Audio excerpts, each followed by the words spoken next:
the pit of torment shall appear, and opposite shall be the place of rest, and the furnace of hell shall be disclosed, and opposite the paradise of delight. Then the Most High will say to the nations that have been raised from the dead, Look now, and understand whom you have denied, whom you have not served, whose commandments you have despised. Look on this side and on that.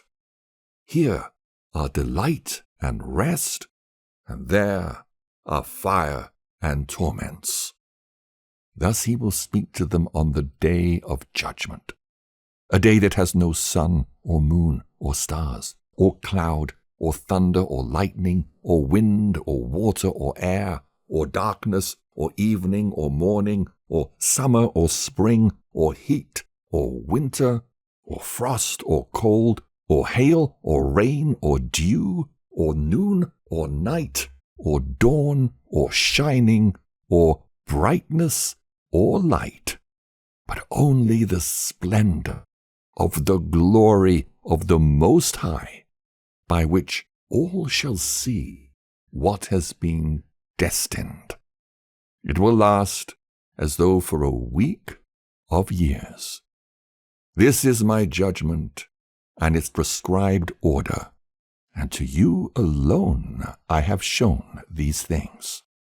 I answered and said, O sovereign Lord, I say then, and I say now, Blessed are those who are alive and keep your commandments. But what of those for whom I prayed? For who among the living is there that has not sinned? Or who is there among mortals that has not transgressed your covenant? And now I see that the world to come will bring delight to few, but torments to many.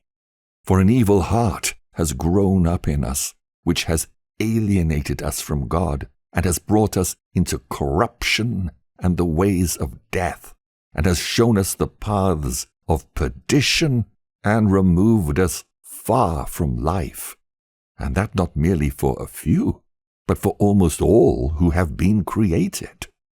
He answered me and said, Listen to me, Ezra, and I will instruct you, and will admonish you once more. For this reason the Most High has made not one world, but two, inasmuch as you have said that the righteous are not many, but few, while the ungodly abound. Hear the explanation for this.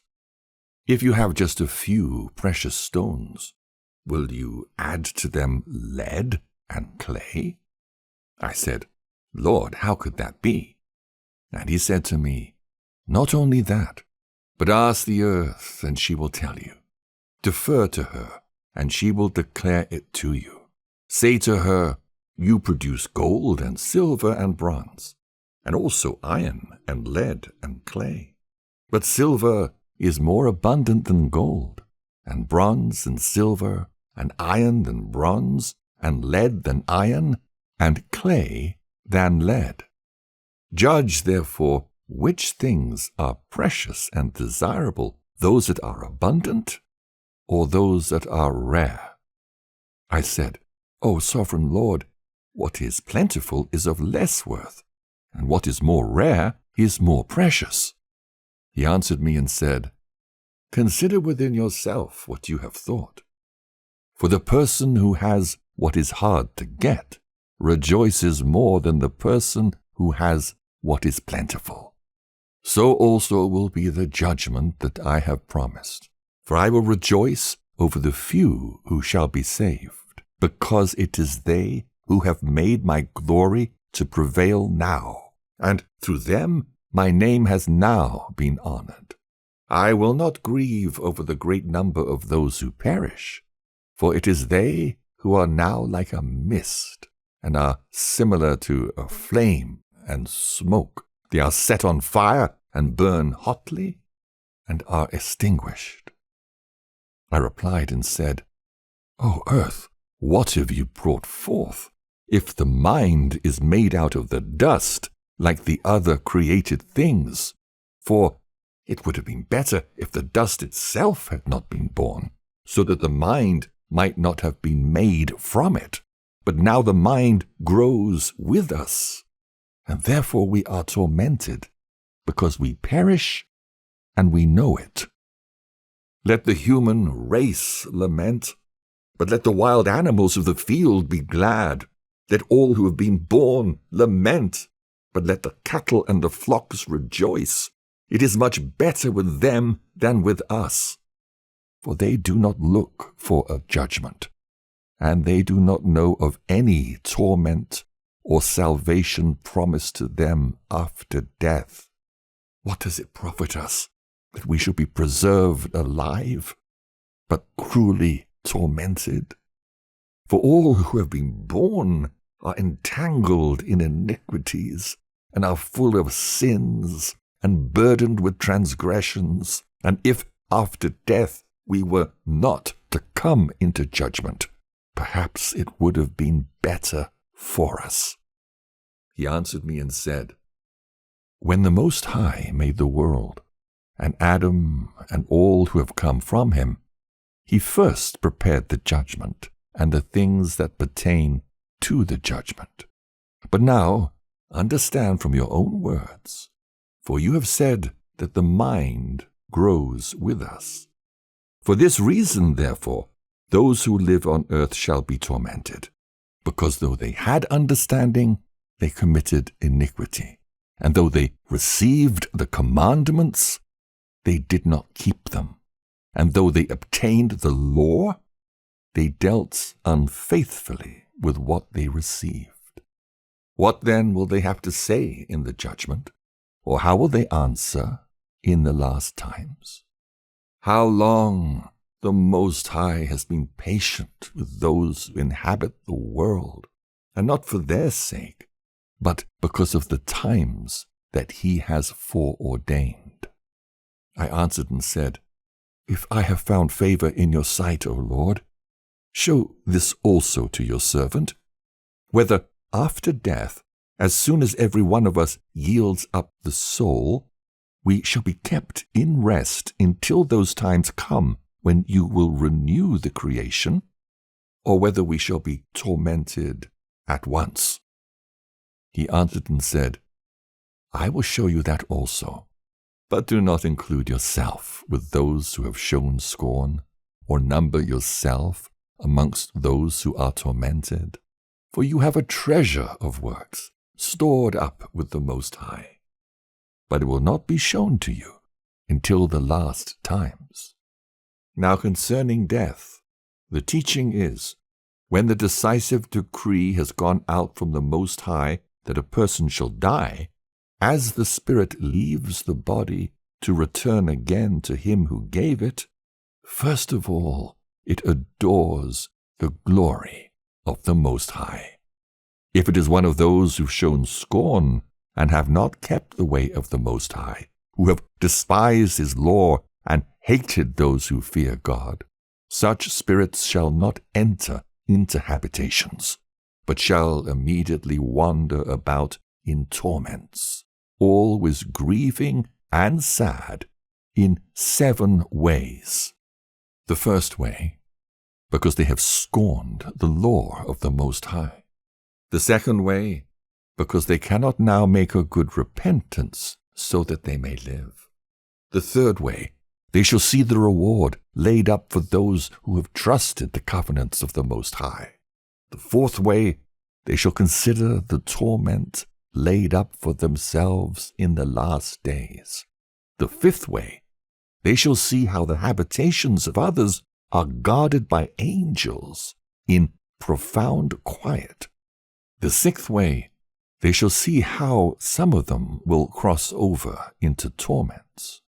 The seventh way, which is worse than all the ways that have been mentioned, because they shall utterly waste away in confusion and be consumed with shame, and shall wither with fear at seeing the glory of the Most High, in whose presence they sinned while they were alive, and in whose presence they are to be judged in the last times. Now this is the order of those who've kept the ways of the Most High, when they shall be separated from their mortal body. During the time that they lived in it, they laboriously served the Most High and withstood danger every hour, so that they might keep the law of the lawgiver perfectly. Therefore this is the teaching concerning them. First of all, they shall see with great joy the glory of him who receives them, for they shall have rest in 7 orders.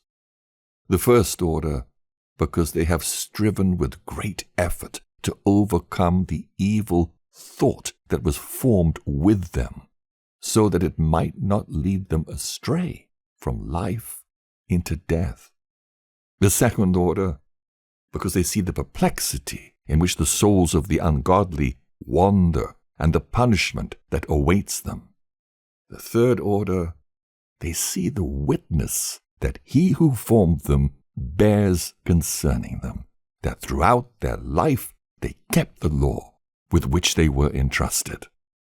The fourth order, they understand the rest that they now enjoy, being gathered into their chambers and guarded by angels in profound quiet, and the glory waiting for them in the last days.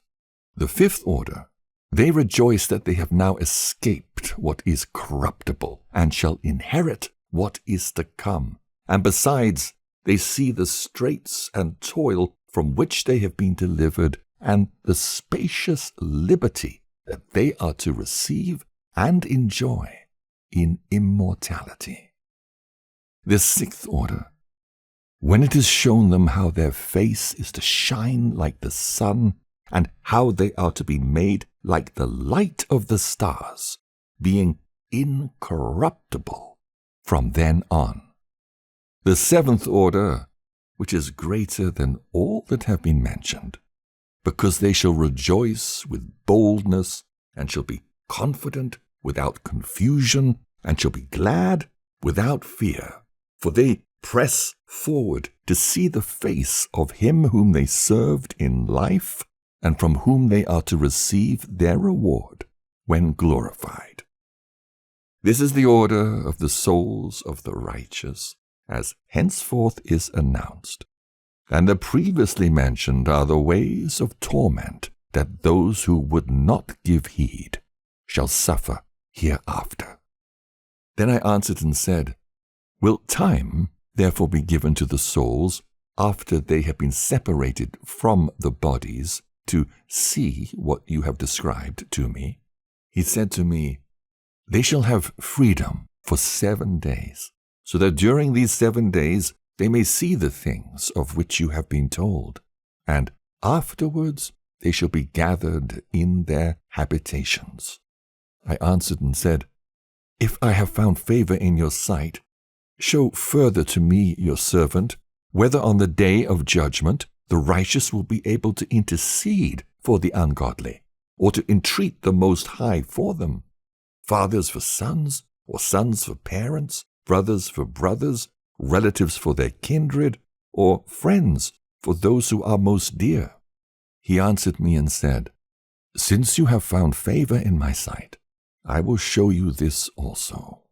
The day of judgment is decisive, and displays to all the seal of truth.